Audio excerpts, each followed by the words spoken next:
সতীর দেহটাকে এই যে 51 পীঠ রয়েছে না, তারা পীঠ মহাপীঠ করে যে 51টি পীঠ রয়েছে, সেই 51 পীঠ 51 খণ্ড করে ঠাকুরের শিব ঠাকুরের ক্রোধকে শান্ত করেছিলেন। তাই সেই মহারাজ দক্ষরাজ, সেই দক্ষরাজ একমাত্র কনিষ্ঠ কন্যা, ওই জন্য প্রত্যেক স্বামীদের উচিত, এই প্রত্যেক স্ত্রীদের উচিত তার স্বামীকে সঙ্গে করে যেখানে যাবে সঙ্গে করে নিয়ে যাওয়া, নিয়ে আসা। রাধে রাধে। একা একা স্বামীর বাড়িতে পিত্রালয়ে যেতে নেই, স্বামীকে ছেড়ে পিত্রালয়ে একা একা যেতে নেই। নিতাই গৌর প্রেমানন্দে হরি হরি বল, হরি বল।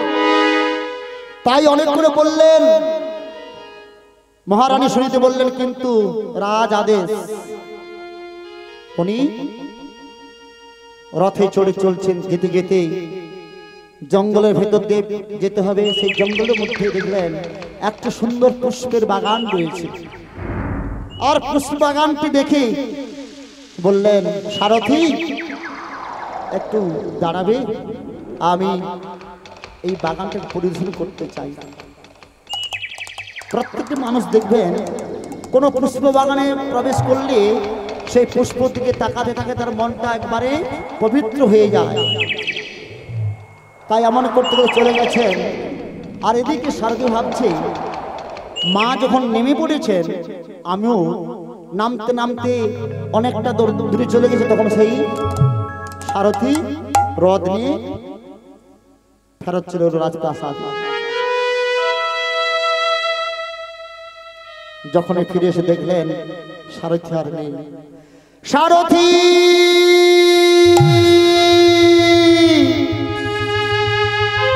সারথি তুমি কোথায় গেলে রথ নিয়ে?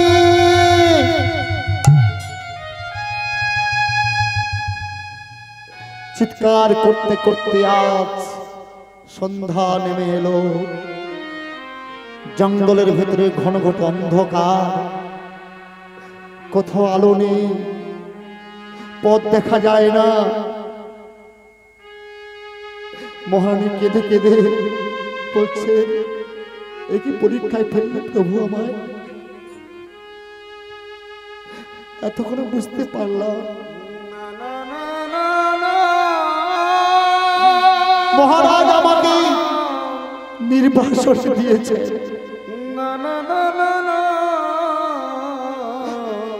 আরো খুশি হতাম মহারাজ যদি নিজে মুখে বলতো যে তুমি নির্বাসনে চলে যাও, তাহলে আনন্দে আমি সেই কথাগুলো মস্তক পেতে নিতাম।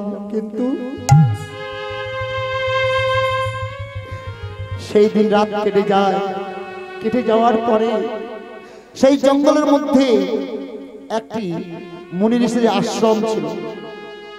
সেই আশ্রমের কাছে দেখলো, তারা তো চেনে না মহারাজের স্ত্রী বলে। সেই দিনকার মতো কেটে গেল। তারপরে কিছু পাতা ফাতা দিয়ে পর্ণকুটিটাকে ছোট্ট পর্ণকুটি তৈরি করলো। তৈরি করার পর সেখানে থাকে, প্রত্যহ হরিনাম করে, কৃষ্ণ নাম করে এবং পুষ্প চয়ন করে মনীষীর আশ্রমে দিয়ে যায়। এটাই তার প্রত্যেক কর্ম। কিন্তু ওই যে বলেছিলাম, কবে যে ভগবানের অসীম করুণায় মাতৃগর্ভে বিস্তান হয়ে গিয়েছে সে তো জানে না। হঠাৎ করে দিনে দিনে দিনবধূ বাড়িতে লাগিল, দিনে দিনে দিনগত হইতে লাগিল, দিনে দিনে দিনগত হইতে লাগিল, দিনে দিনে দিনগত হইতে লাগিল। শুনিতি মায় আমার অন্ত সত্য হইল, শুনিতি মায় আমার অন্ত সত্য হলো, শুনিতি মায় আমার অন্ত সত্য হইল, শুনিতি মায় আমার অন্ত সত্য হলো। জানে না কবি মহাযোগে শুভযোগে, শুভযোগে শুভ নক্ষত্রে আজ সুসময়ে এমন বিস্তান হয়ে গেছে, সেই মহানীতি জানে না। এভাবে চলছে, চলতে চলতে বেশ কিছুদিন চলে যায়। মহারাজকে রুগ্ন শুকনো হয়ে গিয়েছে, জরা জীর্ণ দেহ নিয়ে। কারণ দেখবেন চিন্তা এমন একটি ব্যাপার, কারোর মনে চিন্তা একবার জেগে গেলে সে চিন্তা সারা জীবন চিন্তা থাকে, তাহলে সেই শরীর আর শরীর থাকে না। চিন্তা মহে রুগ্ন শুকনো জরা জীর্ণ হয়ে যায়। একদিন কি করেছে, বলছে মহামন্ত্রী আমরা সবাই মিলে চলুন, সবাই মিলে আজ আমরা মৃগা করতে যাব। বহুদিন তো মৃগা করতে যাওয়া হয়নি, মৃগা করতে গিয়েছে। সবাই সৈন্য সামন্ত নিয়ে মহামন্ত্রী পাত্র মিত্র সবাইকে নিয়ে আজ গিয়েছেন। আর যেতে যেতে পদনে হরিনাম গাইছেন। আনন্দময় মধুর বৃন্দাবন, শ্যাম সুন্দর মদন মোহন এসেছে। কি সুন্দর বৃন্দাবন সেজেছে, কি সুন্দর বৃন্দাবন সেজেছে।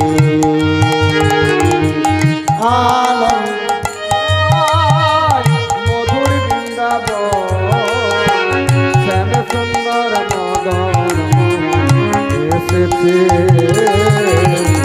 কি সুন্দর বৃন্দাবন সেজেছে, কি সুন্দর বৃন্দাবন সেজেছে। যমুনাও জানে বহে সুপ্রসারী রাতে, কাননে কুসুম কলি ফুটিয়া যে থাকে। যমুনায় জানে বহে সুপ্রসারী রাতে, কাননে কুসুম কলি ফুটিয়া যে থাকে। যমুনাও জানে বহে সুপ্রসারী রাতে, কাননে কুসুম কলি ফুটিয়া যে থাকে। যমুনায় জানে বহে সুপ্রসারী রাতে, কাননে কুসুম কলি ফুটিয়া যে থাকে। সখাগণ সঙ্গে রঙ্গে শ্যামরায়, সখাগণ সঙ্গে সঙ্গে শ্যামরায়। সখাগণ সঙ্গে রঙ্গে শ্যামরায়। সখাগণ সঙ্গে সঙ্গে শ্যামরায়। মনের হরি সে তারা খেলিছে, কি সুন্দর বৃন্দাবন সেজেছে। আনন্দ হৃদয় গৌর বন্দে হরি হরি বল।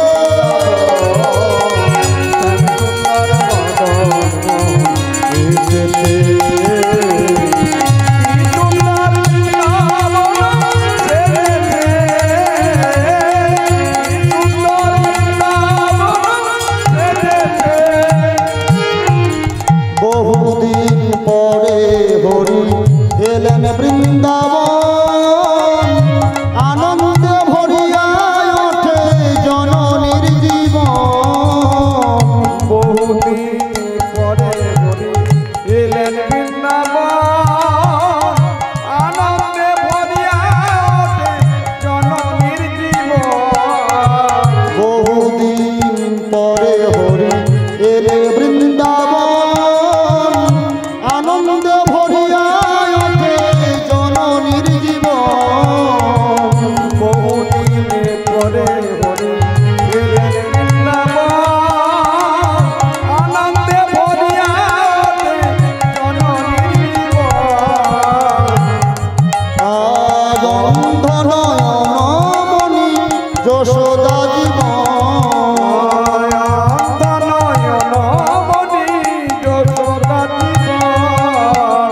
কোথায় বসাবে তাহা ভাবিছে।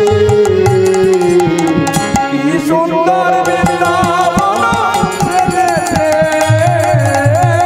কি সুন্দর বৃন্দাবন সেজেছে, কি সুন্দর বৃন্দাবন সেজেছে। হৃদয় গৌর বন্দে হরি হরি বল। বদনে সদায় হরিনাম করতে করতে আজ দূর থেকে বহু দূরে জঙ্গল থেকে জঙ্গল প্রবেশ করে মৃগয়া করতে করতে পৌঁছে গেলেন। কিন্তু সেদিন এমন ভাগ্য মহারাজে সেদিনে কোনো মৃগয়া করতে পারেনি। কোন মৃগ মানে মৃগয়া মানে হরিণ শিকার করা, সেদিন কোনো হরিণকে শিকার করতে পারেনি। শিকার করতে না পারতে পারতে হঠাৎ করে বিকেল হয়ে গেল। বিকেল গড়িয়ে যখন দেখলো পশ্চিমা আকাশে ঘন ঘটা হয়ে কালো হয়ে একবারে মেঘ সেজে গিয়েছে, পুরো আকাশটা ঘিরে ফেলেছে পুরো মেঘে। হঠাৎ করে বজ্র সব বিদ্যুৎ আরম্ভ হয়ে গেল। সমস্ত সৈন্য সামন্ত সবাই তারা ছড়িয়ে ছিটিয়ে কোথায় চলে গেল। মহারাজ বলছে, মহামন্ত্রী মহারাজ কে কোথায় আছো?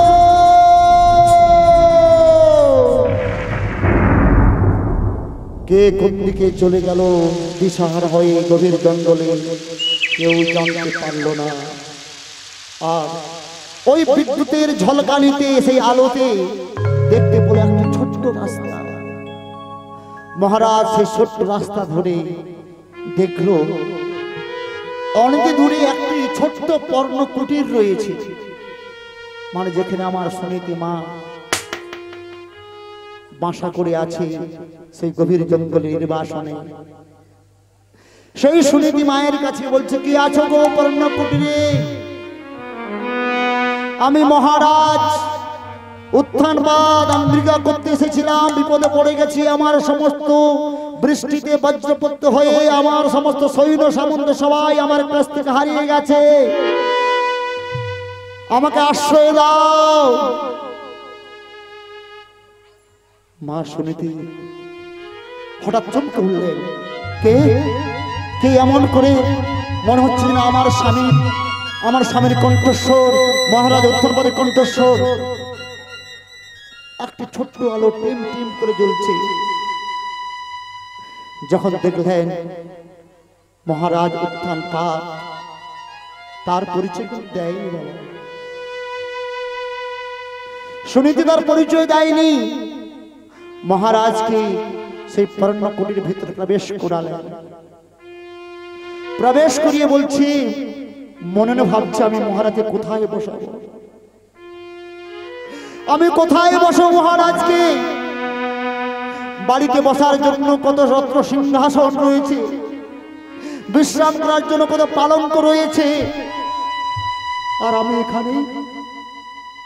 কিন্তু স্থান কাল পাত্র অনুসারে সবাইকে চলতে হয় বাবা।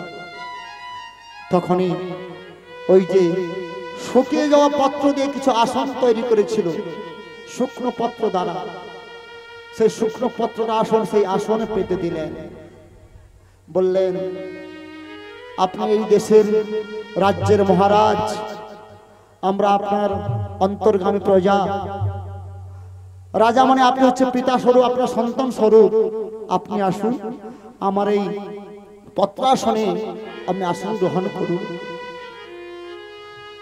আসন দেওয়ার পরে দাঁড়িয়ে আছে, বলছে আজ মহারাজ যখন স্বয়ং এসেছে, আজ কতদিন হলো আমি স্বামী সেবা করতে পারিনি, আজকে আমি স্বামী সেবা করব। সঙ্গে সঙ্গে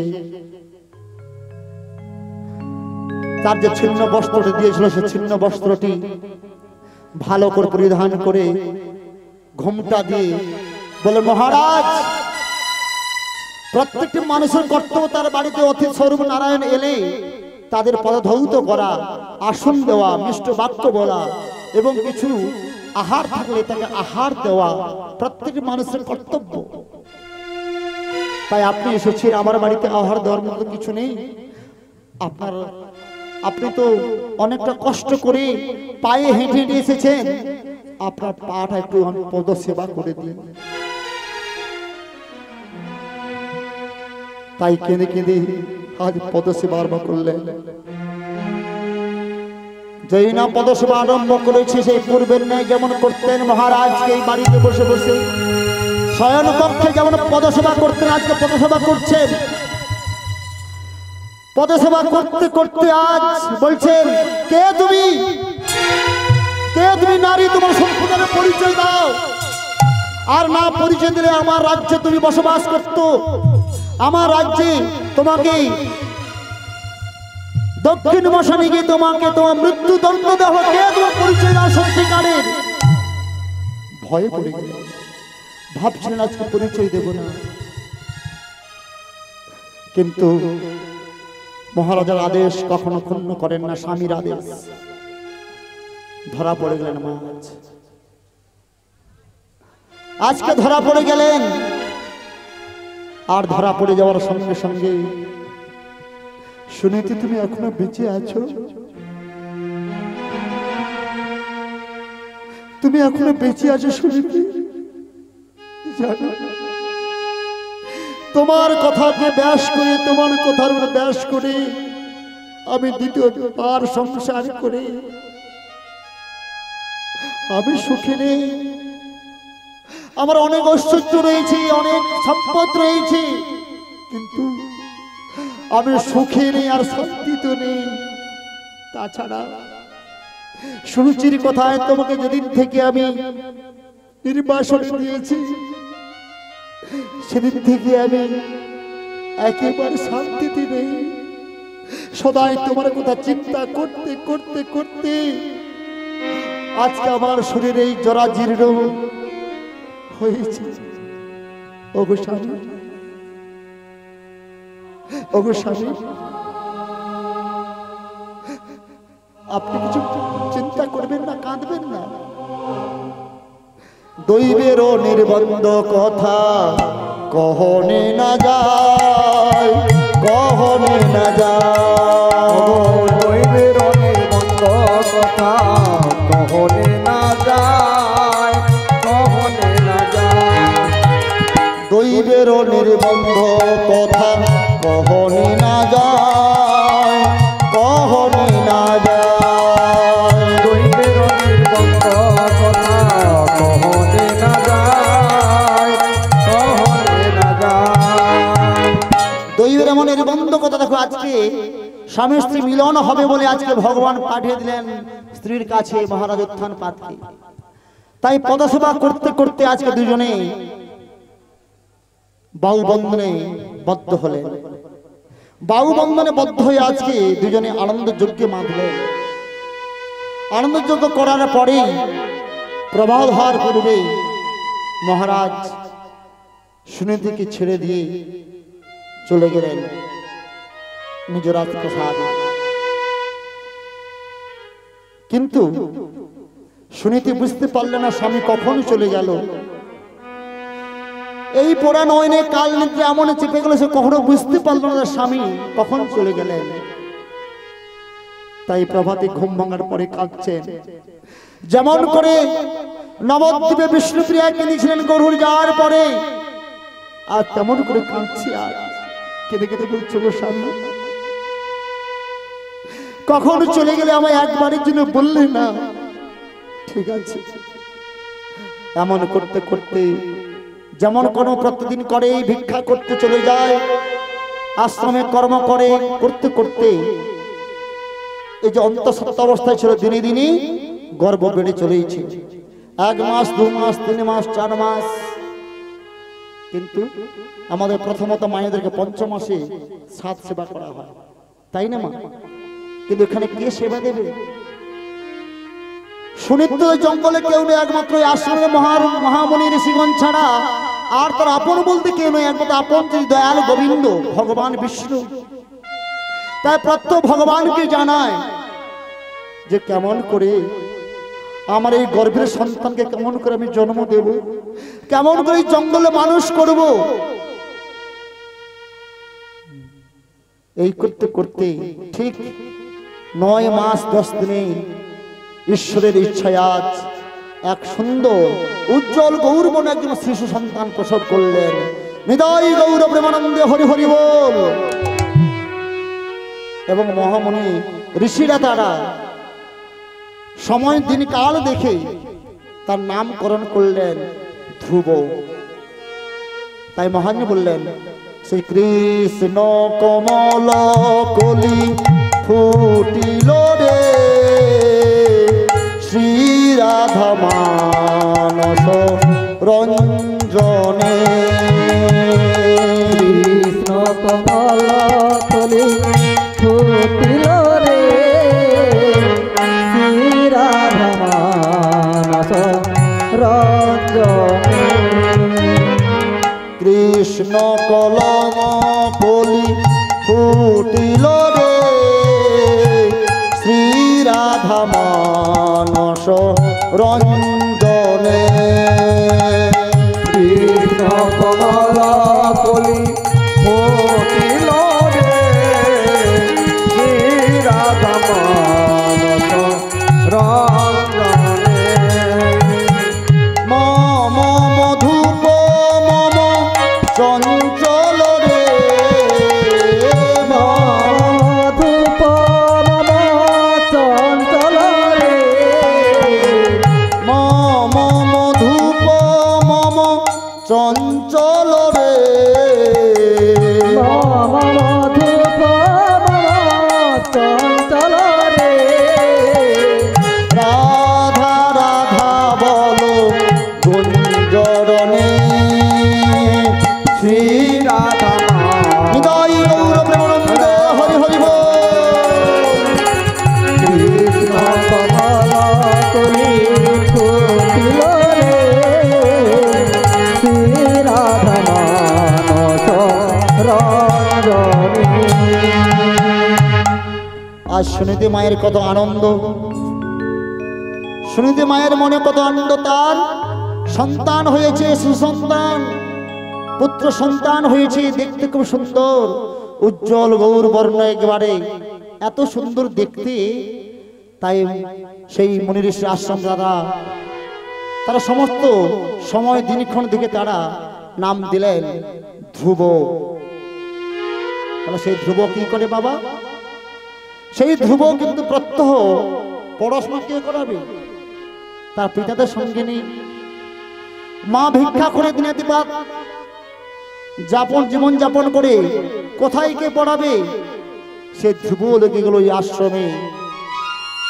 সেই ছোটবেলা থেকে পুষ্প চয়ন করে, পাতা, পুজোর যা কিছু লাগে সমস্ত, এবং সদাই হরি নাম শ্রবণ করে, কৃষ্ণ নাম শ্রবণ করে, ভাগবত কথা, হরি কথা শ্রবণ করে এবং মুনিষীদের সম্মান করে। মাকে প্রণাম করে সকালবেলা চলে যায় আশ্রমে, আশ্রমে গিয়ে সাধুদের প্রণাম করে আর সদাই বদনে হরি নাম করে। নম নারায়ণ নম নারায়ণ নম নারায়ণ হরি নম নারায়ণ নম নারায়ণ নম নারায়ণ নম নারায়ণ নম নারায়ণ হরি নম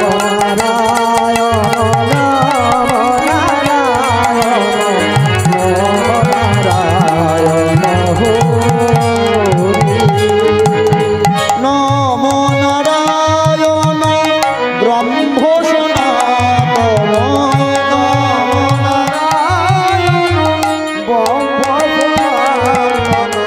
শ্রী মধুসূদন তর্পচারী নম নারায়ণ হরি নম নারায়ণ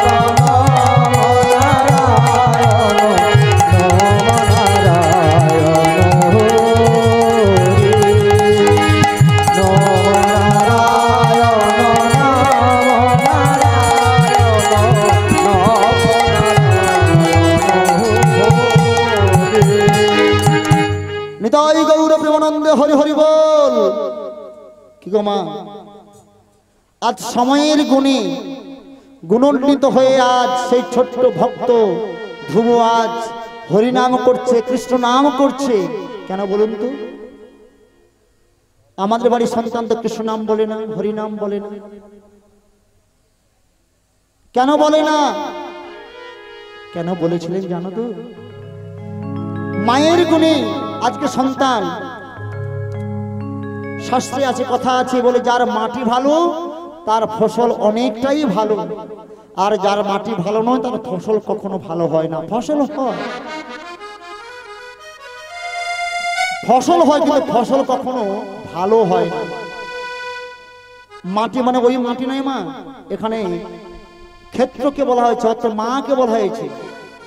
যে ক্ষেত্রে বীজ বপন করলে ফসল ভালো হয় সেই ক্ষেত্রকে বলা হয়েছে সুন্দর মাটি, অতএব সুন্দর একজন মা।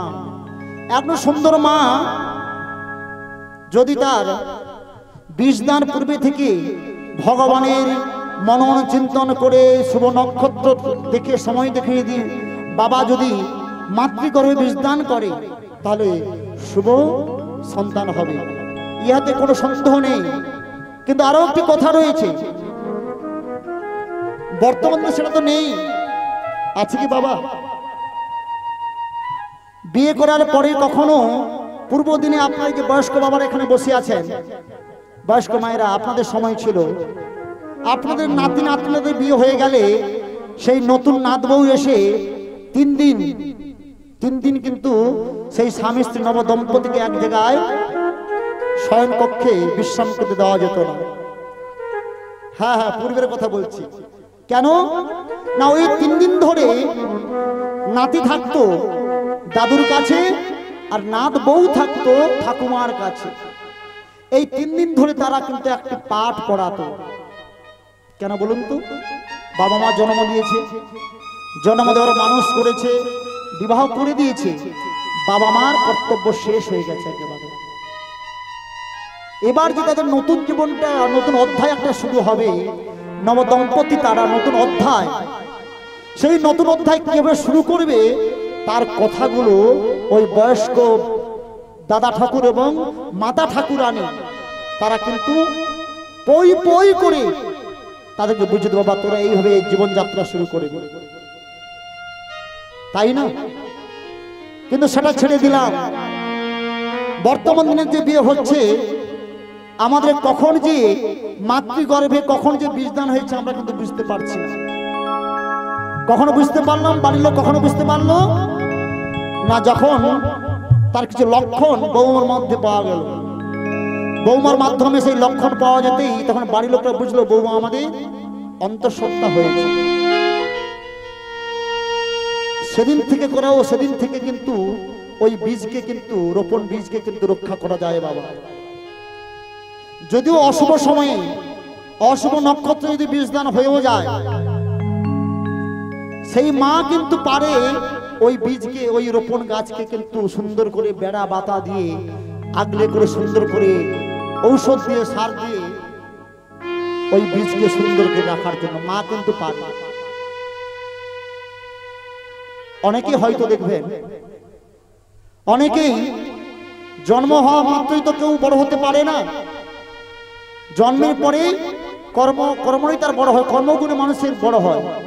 দেখবেন তাহলে অনেক রয়েছে, অনেক অপরা পৃথিবীর জন্ম নিয়েও সে তার কর্মের গুণে, তার পরিবারের গুণে, তার মায়ের দ্বারা, পিতার দ্বারা, তার পরিবারের জন্য সে একটা ভালো জায়গায় পৌঁছে যায়, তাই না বাবা?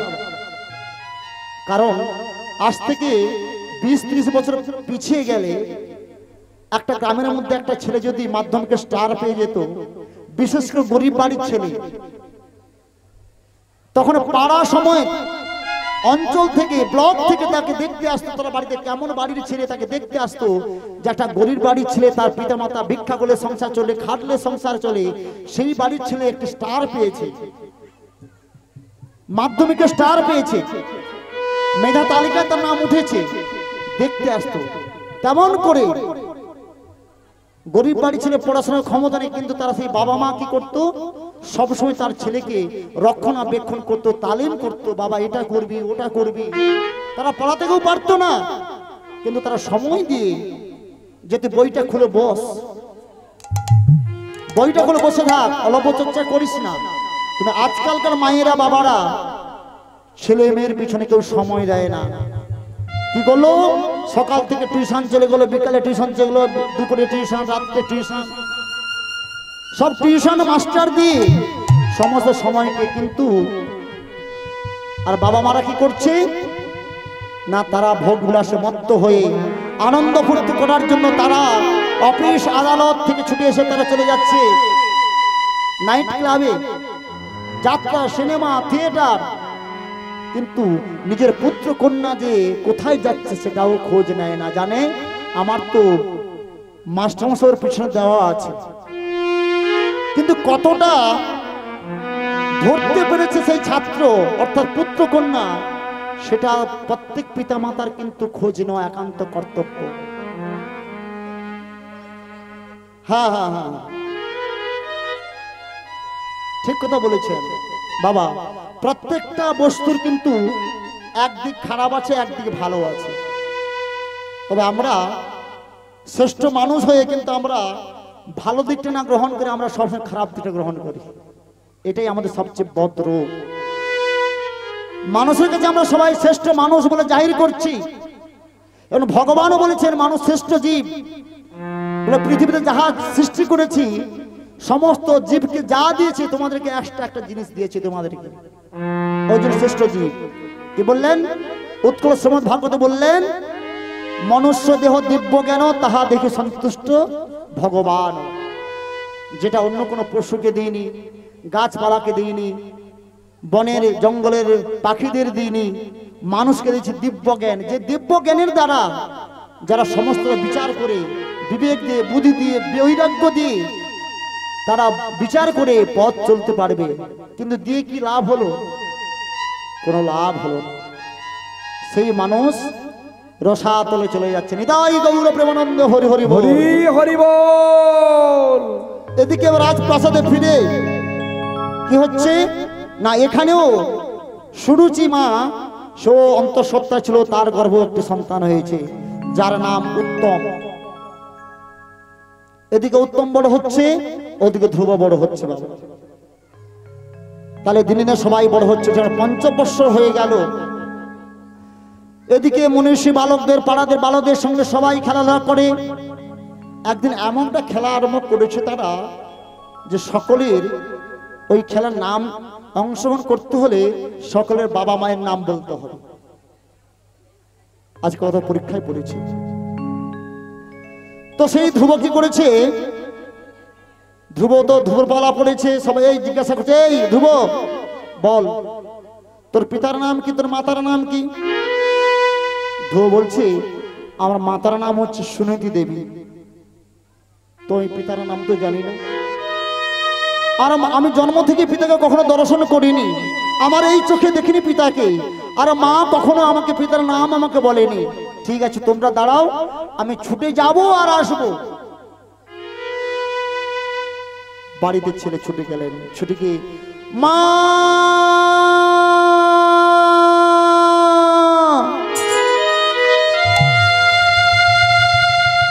মা বাড়িতে আছেন? কিরে ছুটতে ছুটতে চলে এলি বাবা? আয় আমার কোলে আয়। ছুটে গিয়ে মায়ের কোলে বসলো। মা একটা আদর চুম্বন করলো। আদর চুম্বন করার সাথে সাথে মা বলছে, মা আপনার কাছে কোনোদিন তো কোনো কিছু চাইনি, আজকে একটা হাতে জিজ্ঞাসা করবো, বলো তো মা আমার পিতার নাম কি? বলো মা। যেই কথা বলেছে পিতার নাম কি, সঙ্গে সঙ্গে চমকে গেলেন। ধ্রুব, ধ্রুব কেন বাবা, কেন তুই কি আমার কাছে শান্তিতে থাকতে পারছিস না? আমি তোকে কি কখনো পিতার ভাব কখনো পূরণ করতে দিয়েছি? বল বল বল, অভাব দিয়েছি পিতার কথা? না মা, ওই পাড়ার ছেলেদের সঙ্গে আমরা সবাই খেলা করছিলাম, খেলতে খেলতে আজকে এমনটি খেলা চলছে যে সকলের এক দাঁতকে পরিচয় দেওয়া হবে, সেই পরিচয় একটি খেলা। তাই আমি মায়ের নাম বলতে পেরেছি, কিন্তু আমার পিতার নাম তো বলতে পারিনি। তাই সবাই আমাকে ঠাট্টা করছে, হাসছে, বিদ্রুপ করছে আমাকে। আর কেউ কেউ বলছে আমি নাকি জারজ সন্তান। উনি না, এমন কথা বলিস না বাবা, এমন কথা মুখে আনতে নেই। তুই আমার ভালো সন্তান, তুই আমার ভালো সন্তান, এমন করে বলিস না বাবা। বলো না, মা তো চতুরালী, তাই বললেন তোর পিতার নাম কি জানিস? তোর পিতার নাম হচ্ছে ওই নারায়ণ ঠাকুর, তোর পিতা। ও তাই আনন্দ ধরে না, আনন্দ ধরে না, আনন্দ ধরে না, আনন্দ ধরে না, আরে ধুবেরি মনে মনে আনন্দ ধরে না, ধুবরি মনে মনে আনন্দ ধরে না। তাই ধ্রুব আনন্দ মনে ছুটতে বলছে, ওগো সখাগণ শোনো শোনো, আমার পিতার নাম হচ্ছে নারায়ণ ঠাকুর। বলার সঙ্গে সবাই সবাই মৃদু সবাই হাসছে, খিলখিল করে বিদ্রুপ শুনে হাসছে। দেখি তোমরা হাসছো কেন? আমার মা তো তাই বলেছে, আমার পিতার নাম নারায়ণ ঠাকুর। আরে বোকা, কখনো নারায়ণ ঠাকুর কারো পিতা হয়? আরে তোর মা তোকে মিথ্যা বলেছে। কেন জানিস? তোর মায়ের স্বভাব চরিত্র ভালো ছিল না, তাই তো তোর মা তোর পিতাকে ছেড়ে দিয়ে, তোদের আত্মীয় স্বজনকে ছেড়ে দিয়ে জঙ্গলে একা বসবাস করছে। এই কথা শোনার পরে ধ্রুব আজ কাঁদতে কাঁদতে বাড়ি ফিরল। দয়াল রে কতই নীলা জানো, দয়াল রে কতই নীলা জানো, দয়াল রে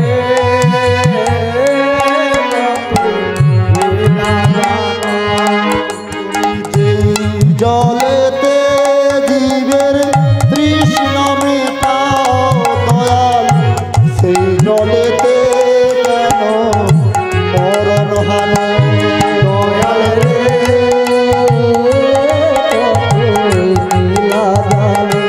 দয়াল রে নীলা জালো। কারে বাহাসাও তুমি, কারে বানা দাও, কারে বা করাও তুমি দিন ভিখারি, দয়াল রে নীলা জালো, দয়াল রে কতই নীলা জালো। কারে বাহাসাও তুমি, কারে বানা দাও, কারে বা করাও তুমি দিন ভিখারি, দয়াল রে কতই নীলা জালো, দয়াল রে কতই নীলা জালো। ধ্রুব আজ কাঁদতে কাঁদতে বাড়িতে ফিরে সেই পর্ণকুটিরের মধ্যে বসে আছে, দরজায় খেল দিয়ে, যে আজ থেকে আমি মায়ের সঙ্গে আর কথা বলবো না। মা আমাকে ঠকিয়েছে, আমার পিতা নেই, আমার পিতা নাকি, আমার পিতা নেই। মা আমার ভিক্ষা করে, ভিক্ষার তন্ডুল নিয়ে দেখলে দরজা লাগানো আছে। খোকা খোকা খোকা, এই খোকা, কিরে এমন করে দরজায় খিল দিয়ে আবদ্ধ করে বসে আছিস কেন? মায়ের সঙ্গে বুঝি কথা বলবি না? মা কি তোর কাছে কোনো অপরাধ করেছে? ওগো মা, তোমার কথা মতো ওই সখাদের কাছে, বাল্য সখাদের কাছে আমি গিয়েছিলাম। আমার পিতার নাম আমি যেই না বলেছি নারায়ণ ঠাকুর, তারা সবাই আমাকে বিদ্রুপ করে হেসে আমাকে তাড়িয়ে দিয়েছে তাদের কাছ থেকে। আর বলছে নারায়ণ ঠাকুর কারো পিতা হয় না। সত্যি করে বলো আমার পিতাকে? ভগবান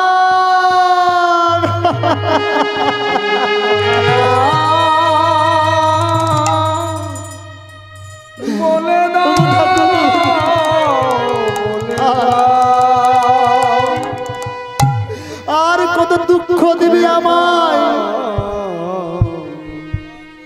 কি করি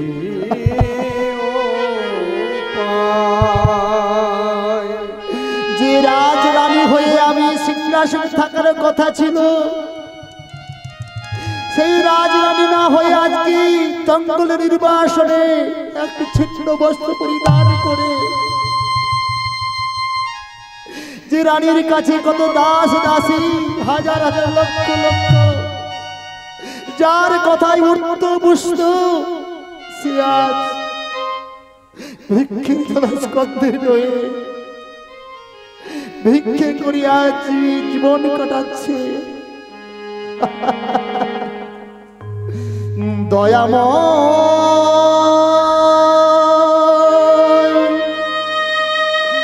ও গো করুণা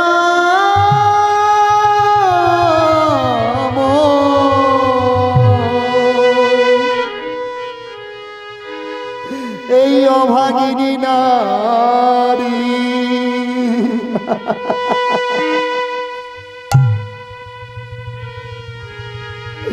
দেখা দাও ঠাকুর, এই বিপদ থেকে আমাকে রক্ষা করো। আমার একমাত্র পুত্র সে আজ অভিমান করে দরজায় খেলতে বসে আছে, আমি কি করে পরিচয় দেব? ও যে রাজপুত্র, আমি কেমন করে বলবো? আমি কেমন করে বলবো? বলো মা, বলো না, ও গো মা বলো না। আমি তোমার নয়নের মণি, আমি তোমার কথা বলার সুখ পাখি, বলো না। আমি যে পিতৃ দর্শন করতে চাই, পিতার নাম শ্রবণ করতে চাই। বলবে না? ঠিক আছে, যদি তুমি না বলবে তবে শোনো মা, আজ থেকে এই পর্ণকুটে তোমার সঙ্গে আমি আর থাকবো না, চলে যাবো। দূর থেকে বলবে না, যাস না বাবা, যাস না। ফিরে আয় গোপাল ননি চোরা,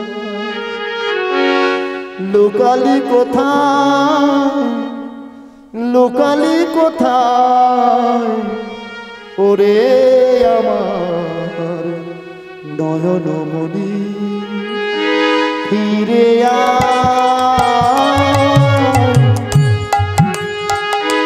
ফিরে আয় গোপাল চোরাই, ফিরে আয় গোপাল চোরাই। লোকালি কোথায়, লোকালি কোথায়, লোকালি কোথায়, লোকালি কোথায় আয় রে আমার নয়নমণি। ফিরে আয়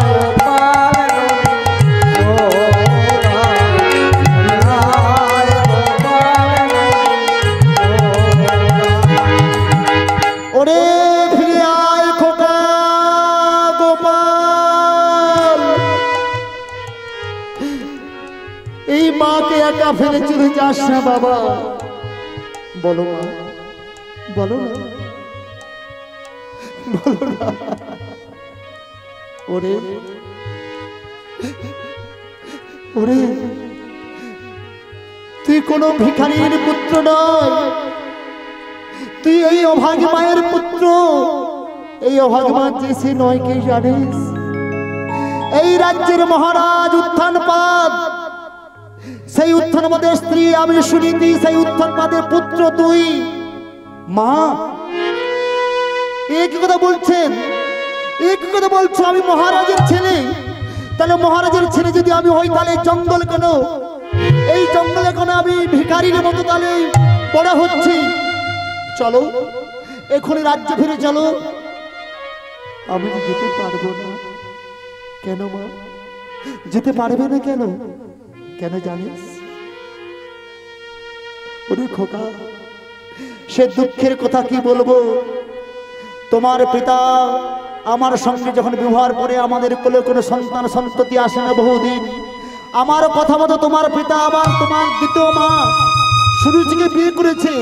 সেই সুরুচির কথাতে তোমার পিতা আমাকে নির্বাসনে দিয়েছে। তাই তাই তো তুমি হয়ে গেলে এই ভিখারিনীর পুত্র ধ্রুব। ঠিক আছে মা, সত্যই যদি আমার পিতা উত্থানপাত হয়, সত্যই যদি মহারাজার ঔরসে আমার জন্ম হয়, সত্যই যদি আমার এই ক্ষত্রিয় রক্ত আমার গায়ে থাকে, আমি কথা দিচ্ছি মা, তোমার দুঃখ আমি মোচন করব। পুনরায় তোমাকে আমি রাজবাড়িতে রাজরানী হিসেবে তোমাকে সেখানে সিংহাসনে বসাবো। এটাই আমি তোমার চরণ ছুঁয়ে প্রতিজ্ঞা করলাম। আর যতদিন না তোমাকে রাজ্যে ফিরে যেতে না পারছি, তোমার সম্মান যতদিন না ফিরিতে পারছি, আমি ততদিন তোমার মুখ দর্শন করব না। ওরে না, এমন কথা বলিস না বাবা, এমন করে বলিস না। সঙ্গে সঙ্গে সেই জঙ্গলের মধ্যে যে বাল্য সখাগণ ছিল, মুনি ঋষির বালকগণ, তাদেরকে সঙ্গে করে নিয়ে তাদের সখাগণ বললেন, চলো আমরা আমাদের রাজ্যের রাজা মহারাজের কাছে আমরা যাব। আর কেন যাবি, কেন মহারাজের কাছে? সমস্ত ঘটনা খুললে বলল। সমস্ত সখাদের নিয়ে মাকে প্রণাম করে আজ যাবে। মাকে যে মা যে তার ছোট্ট ছেলেকে একটু ভালো করে সাজিয়ে দেবে, তার মতো একটু ভালো বস্ত্র তার কাছে নেই। একটি ছিন্ন বস্ত্র তার আঁচল কেটে তার বস্ত্রের আধখানা আঁচলে কেটে তাকে ধ্রুবকে ভালো করে পরিয়ে দিয়ে অলকা তিলক দিয়ে আজকে তার ললাটে চন্দন দিয়ে তিলক দিয়ে আজকে সুন্দর করে সাজিয়ে দিলেন। আর তার মাকে প্রণাম করে বলছে, জননী জন্মভূমিশ্চ স্বর্গাদপি গরীয়সী। জননী জন্মভূমিশ্চ স্বর্গাদপি গরীয়সী। জননী জন্মভূমিশ্চ স্বর্গাদপি গরীয়সী। জননী আমার জননী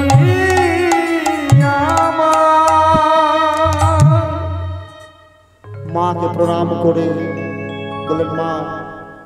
মার সমস্ত বালকদের বললেন, বাবা রাজ্য থেকে তোর আবার ফিরে আসবি, আমার কাছে আমার ছেলেকে নিয়ে আসবি। এই কথা বলে মাকে প্রণাম করে আজ বেরিয়ে যাচ্ছে। আর বদনে গাইছে, কৃষ্ণ কেশব কৃষ্ণ কেশব কৃষ্ণ কেশব ত্রাহি মাং। রাম রাঘব রাম রাঘব রাম রাঘব রক্ষমা। কৃষ্ণ কেশব কৃষ্ণ কেশব কৃষ্ণ কেশব ত্রাহি মাং। রাম রাঘব রাম রাঘব রাঘব রাঘব রক্ষমা। কৃষ্ণ কেশব কৃষ্ণ কেশব কৃষ্ণ কেশব ত্রাহি মাং। রাম রাঘব রাম রাঘব রাম রাঘব রক্ষমা। কৃষ্ণ কেশব কৃষ্ণ কেশব কৃষ্ণ কেশব ত্রাহি মাং। রাম রাঘব রাম রাঘব রাম রাঘব রক্ষমা।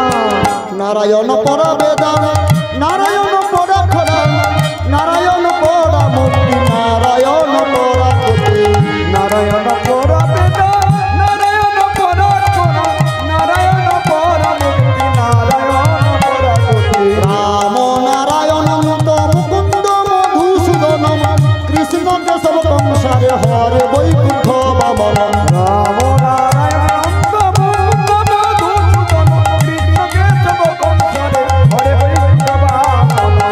হরে মুরারে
বদনে হরিনাম গাইতে গাইতে আজ চলে গেলেন মহারাজের রাজপ্রাসাদের দ্বারে। দ্বারে গিয়ে বলছে, রাজদ্বারকে বলছেন, মহারাজ উত্থান পাদের জয় হোক, মহারাজ উত্থান পাদের জয় হোক, জয় হোক, মহারাজ উত্থান পাদের জয় হোক, জয় হোক।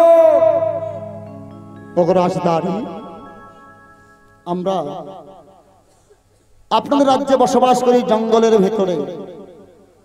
আমরা এসেছি, একটু মহারাজের সঙ্গে আমাদের প্রয়োজন আছে, তাই ভেতরে যাওয়ার অনুমতিটা মহারাজের কাছ থেকে নিয়ে আসুন।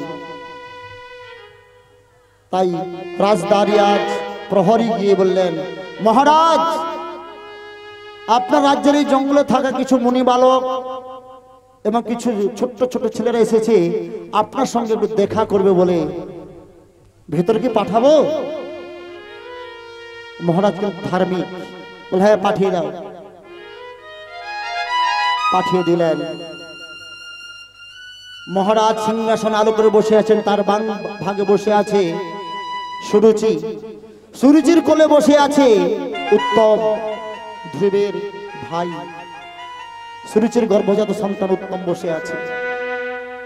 উত্তমের কত সুন্দর মণিমাণিক্য দিয়ে, কত ভালো বস্ত্র দিয়ে, রাজ বস্ত্র দিয়ে তাকে সাজিয়েছে তার মা। আর ছোট্ট ধ্রুব একটা ছিন্ন বস্ত্র তাকে পরিয়ে পাঠিয়েছে। যখন দূর থেকে দেখলো তার পিতাকে, পিতাকে দ্রুত দাঁড়িয়ে দেখে দাঁড়িয়ে গেছে, দাঁড়িয়ে দেখছে তার পিতাকে। তার পিতা দেখতে কতটা ভালো। মাও বসে আছে, বিমাতা সুরুচি। ছুটে গিয়ে সমস্ত মুনি মালিকগণ প্রণাম করছেন মহারাজকে। মহারাজের জয় দিয়ে মহারাজকে প্রণাম করছেন। মনে বলছে, থাক থাক থাক, তোমরা মুনি বালক হয়ে আমাকে এমন প্রণাম করো না। উনি বললেন, মহারাজ, আপনি এই রাজ্যের রাজা, অতএব পঞ্চপিতার মধ্যে আপনি একজন পিতা। কারণ যার রাজ্যে প্রতিপালিত হই তিনি কিন্তু একজন রাজা, মানে তিনি একজন আমাদের প্রজা, মানে সন্তান, রাজা মানে পিতা, তিনি একজন পিতা। তাই প্রত্যেক সন্তানের কর্তব্য পিতা মাতাকে প্রণাম করা। বলো তোমাদের কি অভিপ্রায় রয়েছে? তখনই মুনি ঋষি বালকদের মধ্যে বলছে, মহারাজ, এই যে দেখছে আমাদের মধ্যে কনিষ্ঠ একটি এই বালক, এ বহুদিন হলো তার জন্ম বৃত্তান্ত এ জানতে পেরেছিল না। জানতে পেরে আজকে আপনার কাছে বিচার নিয়ে এসেছে যে কেন তার মাকে নির্বাসনে দেওয়া হলো, কেন তার মায়ের কি অপরাধ ছিল, সেই কথাটা আপনাকে জানাবে। ওর নাম কি না? ওর নাম হচ্ছে ধ্রুব, আর ওর মায়ের নাম হচ্ছে সুনীতি। যেই না সুনীতি বলেছে, মহারাজ, কে তুমি? সুনীতির পুত্র, তোমার মায়ের নাম সুনীতি। সঙ্গে সঙ্গে ছুটে গিয়ে ধ্রুবকে জড়িয়ে ধরেছে। মহারাজ, তুমি সুনীতির পুত্র? যেই না জড়িয়ে ধরেছে, পিতা বলে ডাকবে, পিতা পুত্রের পরিচয় হবে, মিলন হবে। এমন সময় সুরুচি মা, ওই বিমাতা সুরুচি এসে বলছে, এই কোথাকার কে? কোথাকার কে বালক এসে বলছে সুনীতির পুত্র, মহারাজের পুত্র? যাও দূরে যাও রাজপ্রাসাদ থেকে একেবারে। চেনা নেই, জানা নেই, শোনা নেই, যখন তখন চেষে ঢুকে পড়ে বলে আমি আপনার পুত্র, সুনীতির পুত্র। মা হয়ে যেই না ধ্রুবকে ঠেলে দিয়েছে, ধ্রুব আছাড় খেয়ে পড়ল। আছাড় খেয়ে পড়ে সে মাটিতে ধরে উঠছে আর কাঁদছে। মা,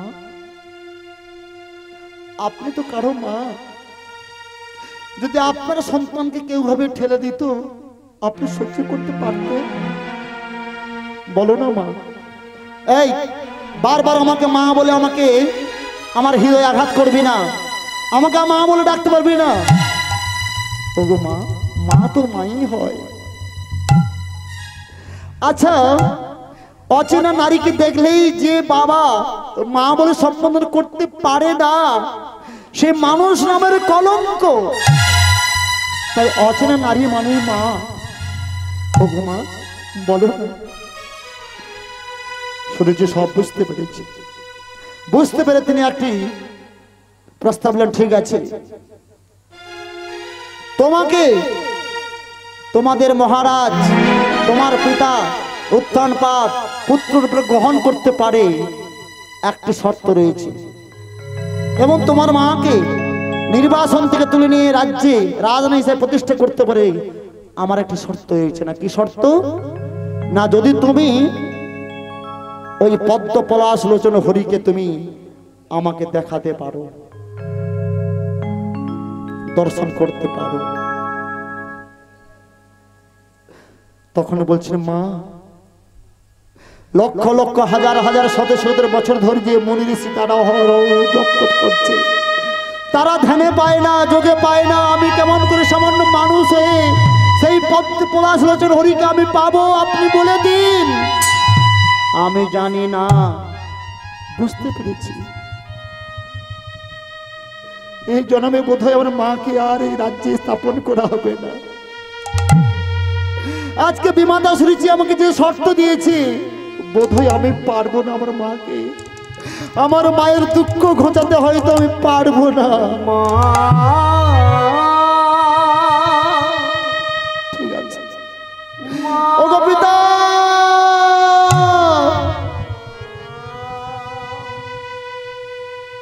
আমি দূর থেকে প্রতিজ্ঞা করছি, সত্যই যদি আপনার উরসে আমার জন্ম হয়ে থাকে, সত্যই যদি আমি ক্ষুদ্র হয়ে থাকি, সত্যই যদি আমার মায়ের সুনীতির গর্ভে আমার জন্ম হয়ে থাকে, আমি প্রতিজ্ঞা করছি, আমি রাজপুত্র ক্ষত্রিয় প্রতিজ্ঞা করছি,